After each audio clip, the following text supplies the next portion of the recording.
মা খাদিজাতুল কুবরাকে কবরে রাখার পরে নবীজি কবর পারে বসে আছেন, মাটি চাপা দেওয়া হয়েছে, নবী বসে আছেন। সাহাবায়ে কেরাম বলে, ইয়া রাসূলুল্লাহ, অনেকক্ষণ হয়েছে, এবার আসেন ঘরে। নবী বলছেন, ও আমার সাহাবা, যিনি শুয়ে আছেন উনি আমার দুঃখের দিনের বন্ধু, আমার অসহায় সময়ের মধ্যে উনি সহায় হয়ে পাশে দাঁড়িয়েছেন।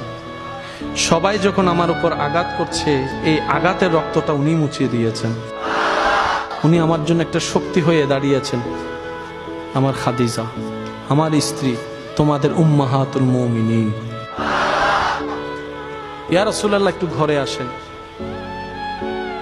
নবী বললেন, একটু পরেই ওনার কবরে ফেরেশতা আসবে প্রশ্ন করার জন্য। আমি নবী বসে আছি, আমার খাদিজার প্রশ্নের উত্তর আল্লাহর হুকুমে খাদিজার পক্ষ হয়ে আমি নবী উত্তর দেওয়ার জন্য।